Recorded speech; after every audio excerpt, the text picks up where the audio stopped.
We're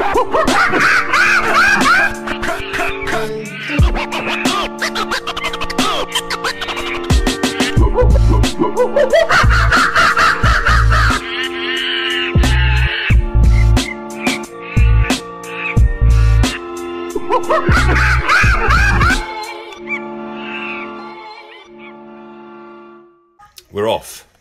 So, well, you've got a distraction in the background already. I do, but I have explained to him that I need you to just play for a while I'm talking, right? Okay? Okay. And eat too. There's dinner. Okay. Hopefully this will be fine. Well, if he wants to come on the podcast, he's more than welcome. Thank you. I appreciate it. Brianna, thanks for agreeing to do this. Your second name, I've been doing my research. Pobener. So I was going to wait for you to test me on it. But I was listening to a podcast. You're on, I think, Two Scientists, is it? Yes. Yeah, that was fun. I enjoyed that. Well, I can't promise to be as scientific as that one. That's welcome. all right. That one was also over a very tall beer, so I might be a bit more articulate this time. We'll see. Well, we could, I could offer you a beer, but it wouldn't translate through Skype, would it? So. No, that's true. Is it Brianna? Brianna. Brianna. Okay, Brianna. It's probably best for you to explain what you do.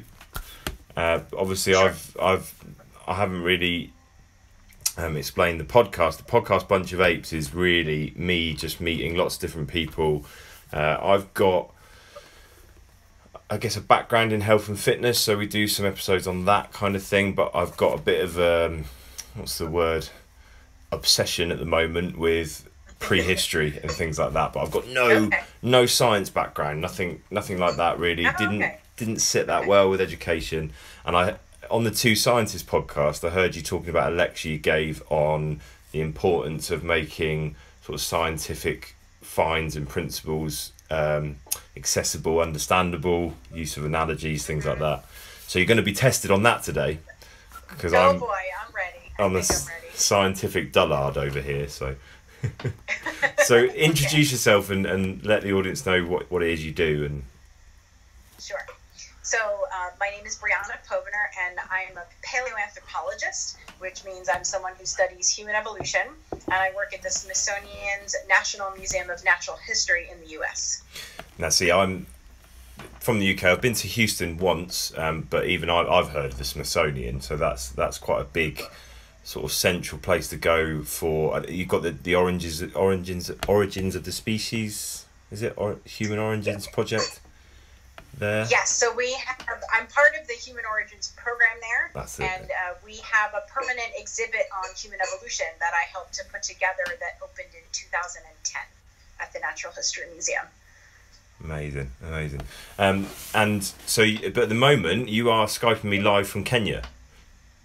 I am. I'm in Kenya conducting research on, well, in general, my research is on the paleo diet. I'm interested in what people ate in the past. And I'm particularly interested in kind of the origin and evolution of meat eating in human prehistory. Wow. Okay. You're on the right podcast then, because we're big meat eaters here on Bunch of Apes. Fantastic. I've read different bits and bobs, and I know, well, it's difficult to say what you know, isn't it? Because one of the best things I think about prehistory is how much darkness there is. You're finding things out all the time. Even for someone like yourself, who's sort of top of the field, you're still making discoveries that change views, I guess, all the time. But one thing, absolutely, and collectively as a scientific, as scientists, we're making discoveries all the time, and that's really what makes it fun. But I this may be my sort of latching facts onto I guess a message that I want to hear. But there was quite a big leap in sort of human cognitive development or human cognitive evolution around the time we started eating meat. Is that fair to say? So potentially, it's interesting. So that comes from something called the expensive tissue hypothesis. And that's the idea that, well, we know that our brains are incredibly energetically expensive. So your brain makes up about 2% of your body weight. It takes up 20% of your energy at rest. That's a very expensive organ.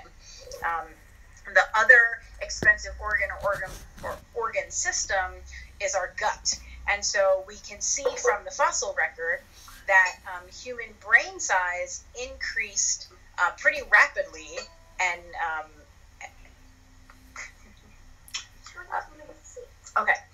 so human brain size increased quite rapidly starting about 1 million years ago.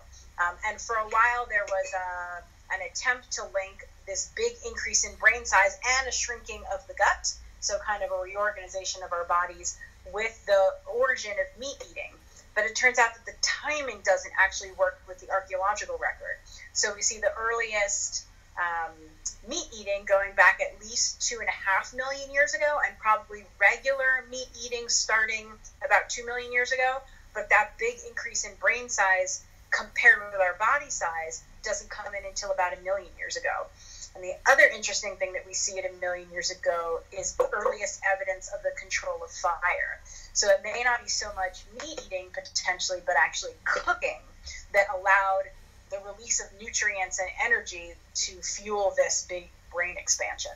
Oh wow! Okay, so that's really interesting, but it's kind of put a scupper on my little theory then, because I whenever I meet a vegan, I tell them that they're at risk of de-evolving the human species, because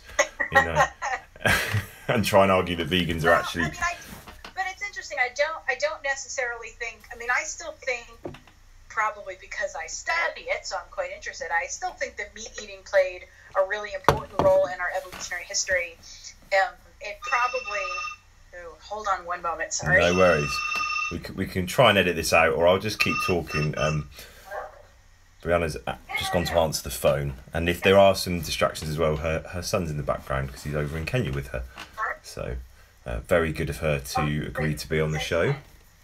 I am sort of desperately fumbling around to keep things going so I don't have to do any editing. And she's back, so we might be able to get away with it. No. Ooh. Sorry, there was someone who was supposed to swing by to pick something up about 45 minutes ago, and it's just coming now. Okay. So can I either just hold for about 2-3 minutes, or I can call you back? Yeah, whichever's better for you, really. I don't mind. Okay. I can hold this, it's fine. Okay. Hello?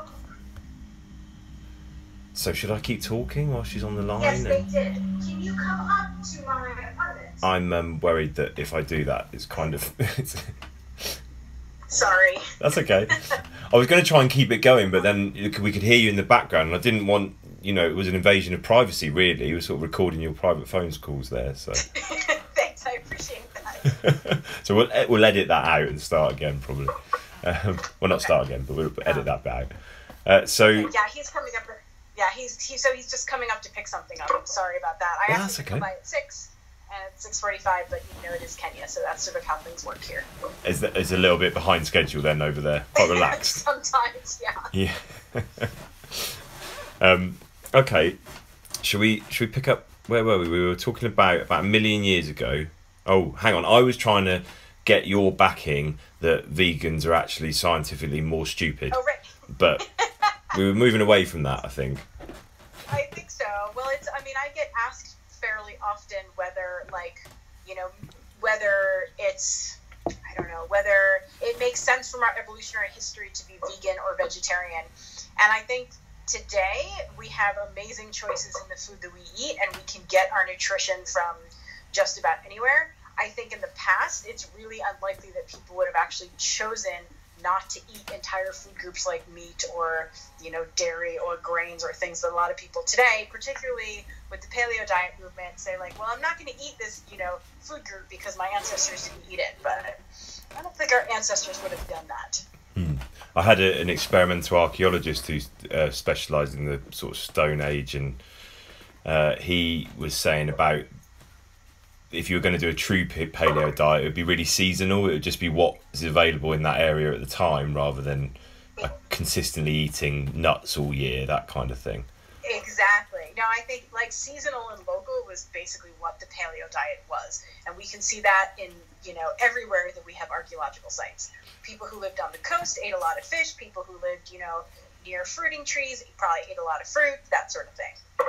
It's just another example of the sort of wonder of human diversity, isn't it? That's the kind of thing that's got us where we are. We're so different and diverse. And I read something the other day about the gene for lactose tolerance, and I think you talked about it on the podcast as well, and how. I did. Yeah, explain a little bit about that, because that's really interesting. Yeah, so that's really my favorite example of recent human evolution.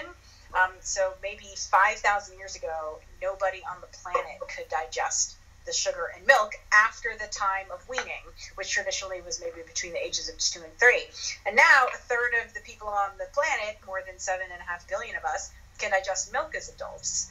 And there were multiple mutations that led to the ability to digest milk, and those mutations occurred in populations that lived with dairy animals. So there was really strong natural selection for the ability to drink milk, which was probably a really good source of fat, calories, protein, as well as just clean liquid in places when you're living with animals and sometimes you don't have access to good clean water. Right. And yeah, you could totally understand why it would be so strongly selected for, exactly. And very quickly it looks like spread. The selection happened over just a few thousand years, wow. which is pretty astounding. So there's no, and I guess that could have happened with other stuff, like grains, exactly. bread and things like that. Interesting with wheat and bread, and in fact today there was a study that came out. I haven't actually read much of the details about it, where there were archaeologists that actually found the earliest bread. Found the earliest actual breadcrumbs going back more than 14,000 years ago. 14? So the wow. idea, more than 14,000 years ago. So, I know that not eating grains or not eating wheat in particular is sort of a big part of the modern paleo diet movement, but people have been eating bread for, over 10,000 years. And that's actually a lot of time from an evolutionary sense in order for us to adapt to be able to eat food like that. So there's another interesting study that I've seen where scientists looked at the production of the enzyme that actually breaks down, make sure that I get this right, the production of an enzyme in your saliva that breaks down that I think it breaks down the protein in wheat, and populations of modern people who have a high starch diet have more copies of that protein that codes for the enzyme to break down starch, and populations that don't have a high starch diet have a low copy number. So even in modern humans that just probably for the past couple hundred years have either been eating a high or low starch diet, there's been adaptation within different populations of modern humans. It makes sense, because from my vague sort of understanding of the Roman army in Europe, they were basically lived off bread. So if you couldn't tolerate bread, you probably wouldn't have lasted long back then. So again, exactly, in terms of being and being able to extract more nutrition from it would be really valuable.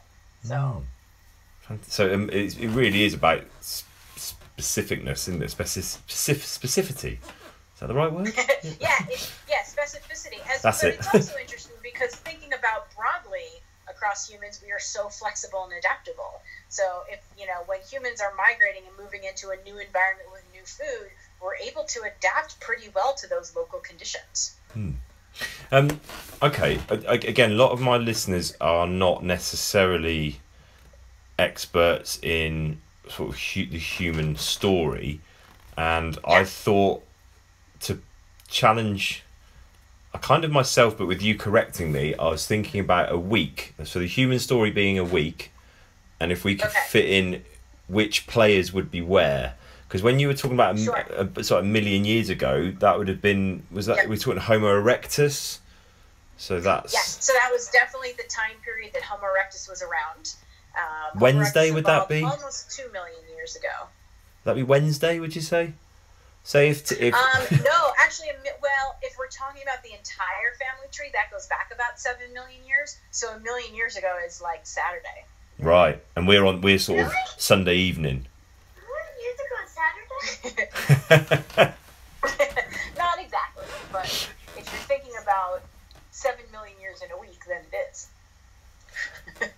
I love the fact that you're explaining to your son the same thing you're having to explain to me. And I don't know how old he is, but if I can explain it to him, then I'm doing a good job. Exactly. Okay, so let's rewind then. So Monday morning is the sort of common link between us and the chimpanzees about 6 or 7 million years ago. Exactly, that's right. And then I guess Tuesday through to maybe Wednesday, Thursday, maybe you've got Australopithecus starting to... Exactly. You have Australopithecus, you have another genus called Ardipithecus just before then. But yeah, right up until about middle of Wednesday, you have Australopithecus. And then probably by Thursday, you get the evolution of our genus, which is the genus Homo. Mm-hmm. But it's not until, I don't know, late Saturday night that Homo sapiens kind of arrives on the scene by somewhere between 300 and 200,000 years ago. So in the scheme of 7 million years, that's a pretty short time, actually, that we've been on the planet. And if you think of like the planet as a house having a party and letting different party guests in, they've had all these, all week they've had these party guests that have quite interesting but not done a lot, and then they let these guys in on Saturday evening and they just trash the place, like make all these different changes. They do trash the place, although they trash the place and they take it over. They yes, really definitely take it our over. house now.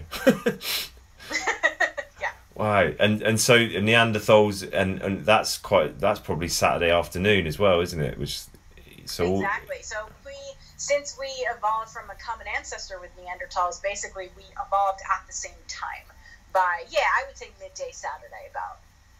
Wow.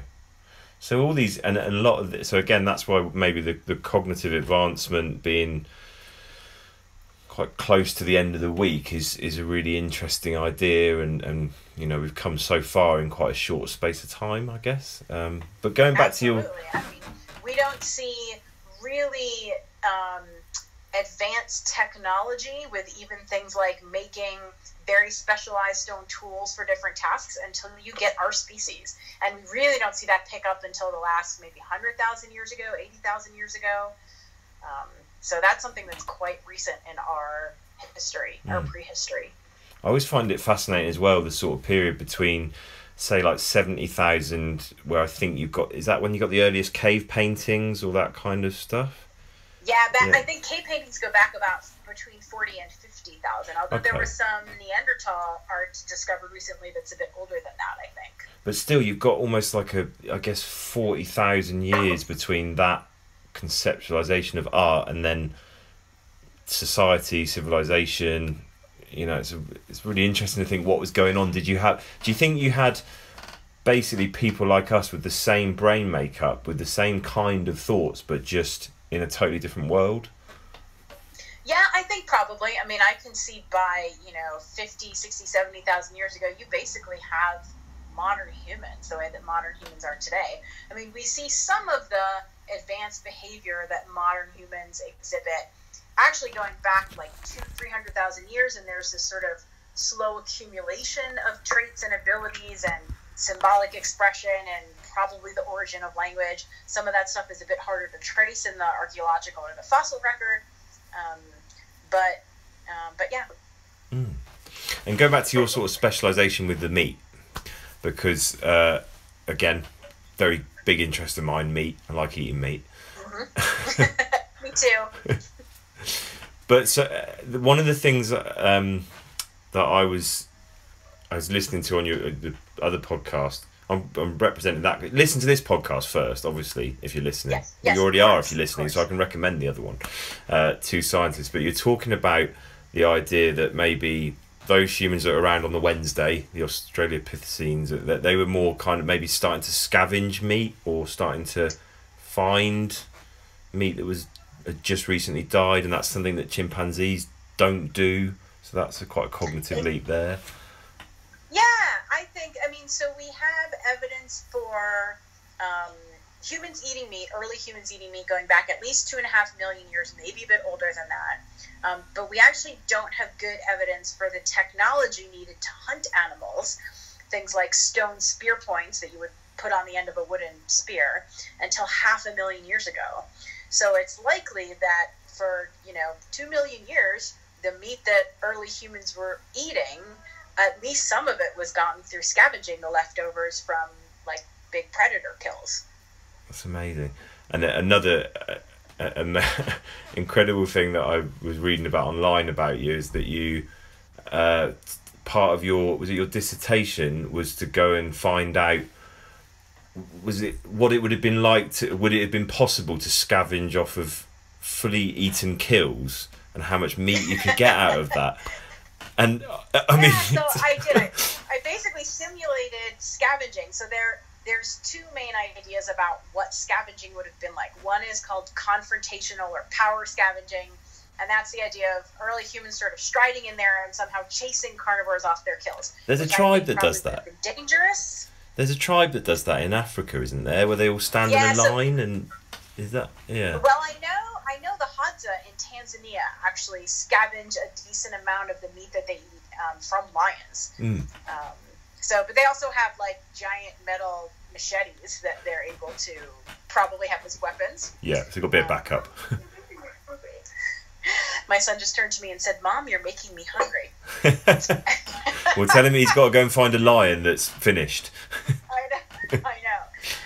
And then there's another idea called passive scavenging, which is basically what it sounds like: is you wait until the predators are completely done, they've left, it's safe, and you move in and just get the leftovers. And so a big criticism of the passive scavenging idea for quite a while has been, well, there wouldn't be much left worth scavenging. So part of what I went out to do was just document what's left if you're a passive scavenger. And I actually found that there was quite a bit in the conservancy that I worked at in central Kenya, that there's quite a bit of meat left over from lion kills, even if large groups of lions had eaten from them. From kills of bigger animals, at least. But what about if, because again, I don't know much about it, but wouldn't there be then an influx of other scavengers like hyenas, or do you wait till all of them are finished? Because so there could be So what I did was I waited until lions were basically done feeding. It was safe to go in and document what was left over. The place that I was working had a very low population of hyenas, so there wasn't actually much in the way of hyena scavenging. There were a lot of vultures, and so sometimes there would be like 50 vultures hanging around a carcass, but even one or two humans can basically chase off a big group of vultures. So what the going idea is that humans may have come in after the big cats like lions, leopards, or saber-tooths, which were around at that time, and maybe before hyenas, especially if, like today, at least lions and probably some of the saber-tooths were active during the day. Hyenas are mostly active at night. So if the humans could get in there kind of towards the end of the day before the hyenas found the kills, then that might have been a really good niche. It's an incredible study. And presumably you found that there was enough. There was plenty to go around. There was plenty, absolutely. So, I mean, if you were Homo erectus, you could scavenge from a zebra kill that was mostly eaten by a lion and still have enough calories to sustain you for an entire day. Wow. Although you did at one point when you were describing it, saying that passive scavenging would be quite a safe approach. Now, I sometimes finish my food before my wife, and I sort of hover over. Have you finished that? Now that's quite risky. So you would want to time that right, wouldn't you? You want to be walking around the lines going, "Sorry guys, have you definitely done with that yet?" Or you'd have to leave it a bit, wouldn't you? So I would say a relatively safe compared to confrontational or power scavenging. But yes, I mean, certainly making sure that the lions were totally done and not coming back. Lions in general, I have seen them on a larger carcass come back over multiple days, but in general, they will sit, they will eat, and then they will eat till they're done and then move off. So once they're done, they're usually done. And am I right in thinking there's also evidence to suggest that Homo erectus and maybe even earlier humans would carry stuff away anyway and carry it to a communal area? So I guess they'd be in and out cutting the meat. Maybe they're not going to sort of sit around the carcass. They're going to perhaps take it off. Exactly, and so some of the butchery marks that we see on early fossils look like they're butchery marks from them basically removing limbs and sort of taking, or like ribs and things, and taking them off with them potentially. Right. So that would, I guess that's almost like a cognitive scaffolding for hunting anyway, because you're kind of all the skills you'd need to find a carcass, all the observation work, all the sort of, you know, awareness. It's kind of laying the platform for hunting stuff anyway, and then someone's popped in the idea, actually, you know, we could probably do this for ourselves with other stuff. Yeah, so I think scavenging gets a bad rap just because of the idea of, you know, well, scavenging, it's some kind of, you know, it's just not as good as hunting, but you do need a lot of sophisticated cognition, behavior, communication, potentially, to be able to really do well as a scavenger. I mean, I don't think that early humans were eating meat every day, probably. I don't think meat was necessarily a huge part of the repertoire, but I think it could have been really important in times when maybe there was drought or there was scarcity of the other kinds of plants that they like to eat. Have you ever seen, I watched an awesome documentary the other day, I think it's called Rise of the Warrior Apes.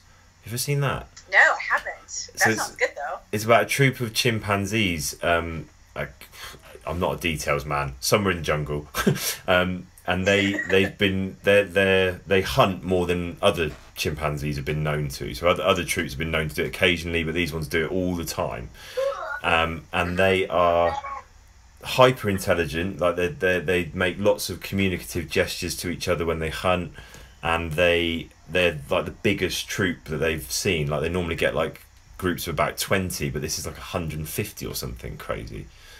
So I don't know, it just makes me think of maybe those ones that became better equipped at scavenging, more meat orientated. You know, we all know that I mean, I've eaten some foraged wild foods and they're not very nice. Whereas you know, I know some chimp researchers that have gone out and said, like, I'm going to eat all the foods that chimp eat, and they're like, those are gross. Yeah. So I did for charity, I tried to live off the land for a week once, and it was just an exercise in starvation, basically, because my hunter-gatherer skills are buried deep. But I dug up some dandelion root and ate some dandelion root, and it was disgusting. Like, there's a reason why all the vegetables are in the supermarket. They've been bred for thousands of years. But a steak... Exactly. We've done a very good job with our natural genetic modification of our food over a long period of time. But arguably, you stick any kind of meat on the fire and it smells good, within reason. Yeah, very true. And, you know, what's interesting about chimp hunting is that one of the initial hypotheses for why do chimpanzees even hunt or eat meat was the idea that, well, they do it only when there's not a lot of food around, they're really hungry, they need something to eat. But it turns out that when kind of researchers looked across chimp groups, that actually hunting usually happens when there's times of lots of fruit, basically when, you know, in times of fruit abundance, probably because you need a critical mass, mostly of male chimpanzees, to go hunting.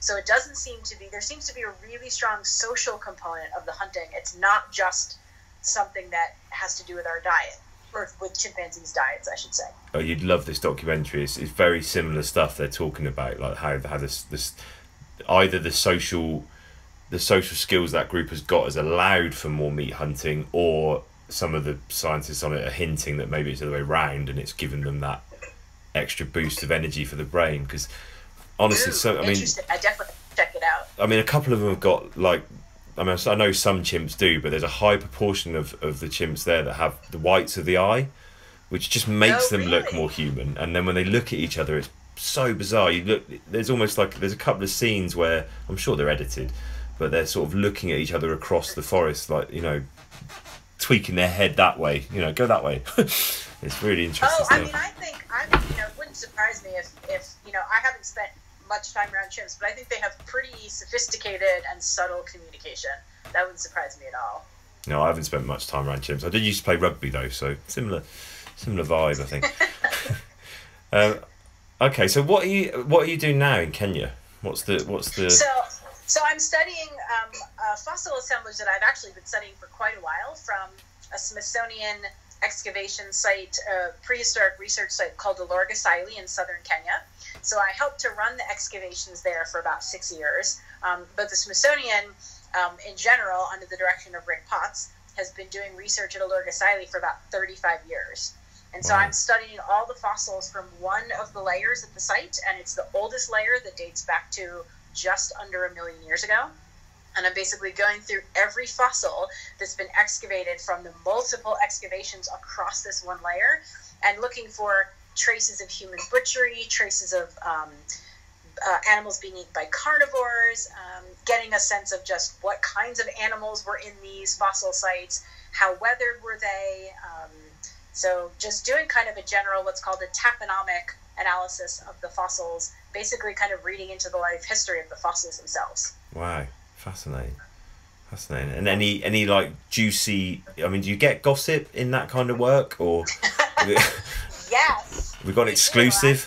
There's gossip that I can't talk about now. No, so we do actually. I will say there's another group working around the corner from me in the same lab, in the paleontology lab at the National Museums of Kenya, that are also doing a similar study, but on a site that is probably going to be one of the oldest butchery sites in human evolutionary history. Wow, that is a bit of an exclusive, kind of. So I can't give you any more details, but it's going to be very exciting. This is where I'm gonna cut it and then edit in just me saying off air.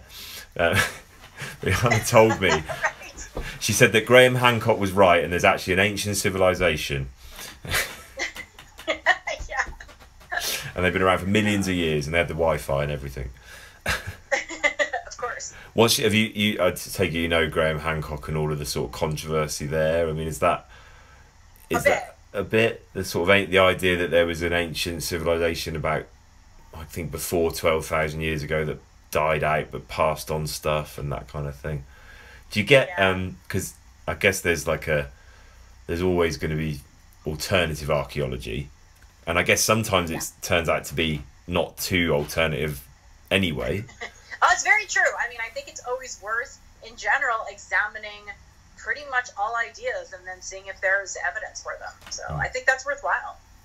Because I guess one that might be more your sort of period of history would be the Bering land mass hypothesis about how people got to the Americas and that kind of thing. And the last thing I heard, but again, this was at a podcast with Graham Hancock on, and I take him with a pinch of salt. Big one. Bucket of salt, really, just poured over your head. But he was saying that it had basically been disproven, which I didn't. Well, so, I mean, it does. So and that's actually a bit later in time than most of what I studied. So from my understanding, it does look like the Bering Strait, like a land crossing, would have been the most likely way that, people from Asia moved across into North America and then eventually populated South America.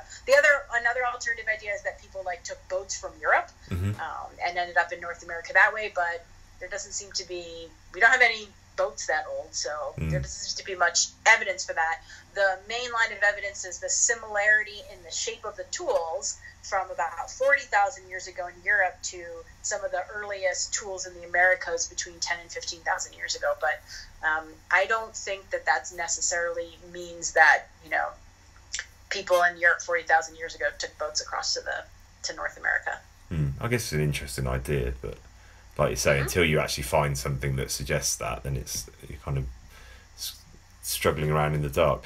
So your period of time then, would that finish Saturday morning, if we go back to our week? I would say about Saturday morning. Well, sort of late Saturday morning. So the fossil assemblage I'm studying now is 1 million years old, so that's maybe Saturday morning. But once you get sort of much later than that, I'm interested in kind of the earlier meeting between about 1 million, 2 million, 2.5 million, kind of Thursday afternoon into Saturday morning, I guess. I mean, we've kind of touched on it already, because the more I sort of read about diet, nutrition, and also just the human story, the more it seems to me that you wouldn't know what diet's right for you until you actually tried it. You could take basic principles, but it's going to be it could even be as specific as, are you someone who is sort of genetically similar to the population of that country, even, I guess. And I think the modern human populations, as I mentioned before, that have eaten high starch diets for a few hundred years are adapted to that. The Inuits have genetic adaptations to be able to enable them to eat a pretty high meat, high fat diet. So there's not a single ancestral diet. There's really not even a single modern human diet. We do a pretty good job of being able to. We're omnivores. We can eat practically anything as long as we can get kind of the basic nutrients that our bodies need. And it's almost like that adaptation, that ability to sort of be opportunist, is what's again got us all over the globe. Exactly, I think so. I think that's been really important. So if you really want to eat like an early human, see what's in the bin, I guess. Yeah, that's not it. So when people ask me sort of what my diet is like, I say I eat anything my husband puts in front of me. And I think that's a really good, adaptation or simulation of the paleo diet. You eat what's available. See, if I do that with my wife, I'm not going to get fed because I do most of the cooking. So. And my husband does most of the cooking, actually. So that's why, although I quite like to cook. I guess finding But yeah, I think, having a good variety in your diet is always going to be a good idea. And just one other area I'd heard that you were a bit sort of the expert in was cannibalism, which I've just framed that in a way that makes you sound quite suspicious. So you might want to fill that in a little bit. You're not a cannibal. Experience with it. So quite a while ago, I studied an assemblage of modern humans from a site that where people had cannibalized other people. But I started last summer to actually look at some early human fossils. Mostly I was looking for evidence of them being chewed on by carnivores, which is what I expected. But I found on one of them actually evidence for butchery marks. So surprisingly, found evidence for quite early cannibalism. I haven't written it up or published it, but I did present it at a conference last year. Wow. So how early are you talking? And I started to. It was a leg bone of a well, we don't know. It doesn't have a species designation, but probably Homo erectus or Homo habilis. That was about 1.5 million years old. Wow. Because there's a famous sort of site here, the Cheddar Man, that's the earliest sort of, well, we think the earliest Homo sapien in the UK. And there's I think there's talk of some of the caves there, them finding, it might be Neanderthal bones to be fair, but bones with signs of cannibalism. So it's I guess exactly. It's a thing. And actually, there's multiple sites where there's evidence for Neanderthal cannibalism. Neanderthals lived oftentimes in pretty harsh environments, in cold areas during ice ages where not a lot of plants were growing. They seem to have been really good hunters, excellent hunters of ice age animals, but sometimes we actually find that they butchered people the same way that they butcher the animals. And it's probably not a case of like ritual cannibalism. It's probably all what's called nutritional cannibalism, which is when you just eat other people because you're starving. And I guess again, like you've got, so you might have a theory about why was there cannibalism, but you could arguably, it could be different horses for different courses. You'd have one group that maybe it became part of their culture, and one group, like you say, that were just starving. So. Right, and it could have been a one-off. It could have been right. So it's hard to extrapolate more broadly from individual occurrences. But interpreting those individual occurrences are pretty important. That's something that I also wanted to briefly touch on, because when I started sort of reading up on stuff, obviously for I guess a layman like me, your first port of call is books. And books are often written by journalists, not archaeologists or not necessarily paleoanthropologists. So you get these like messages come through, and then you start to understand that sometimes these messages come from maybe one find or different types of research. Let's take, say, like Homo erectus. What's the actual number of individuals that we would have found? So when we base something on a find, that's a fantastic question. So Homo erectus existed from about 1.8 million years ago to a bit more than 140,000 years ago. So it had a pretty extensive time span. and their fossils are found in Africa and Asia. But I mean, my totally off the cuff guess is we might have 100 Homo erectus individuals, kind of all collectively. That includes everything from an individual tooth to a partial skeleton. So it's not a very big fossil record. And I guess we're also probably guessing then of how many there even were at any one time. Like, we wouldn't know. I mean, that seems exactly. Like I feel like paleo population is a real shot in the dark in a sense. Wow. I mean, well, except, you know, if we look at how modern foragers live, they live in pretty low population density. So I think that's kind of at least a first approximation of what our ancestors' population density might have been like. So we can give it a ceiling, kind of, but maybe not. Yeah, I think so. Exactly. That's mad, because like you say, you could poor old Homo erectus. We find the one cannibal out of all of them, and we think, oh yeah, cannibals. You know, they did some stuff like that. It was pretty dark. Yeah. I mean, Homo erectus to me is one of the most interesting characters in that story, because it was around for so long. Like that. I mean, that's a huge amount of time, isn't it? And it was the first sort of hominid to go across the world. 90. You know, they win the evolutionary game in a sense on our family tree of being around the longest. If you judge it on, they were also looks like the first species to leave Africa, the first species to incorporate a lot of meat into their diet, the first species to have an innovation in stone tool technology. So there was a lot of firsts with Homo erectus. And if you're still a 12-year-old boy at heart, quite an amusing name, but you know, maybe that's just me. Exactly. It always gets a bit of a giggle in certain company. It's true.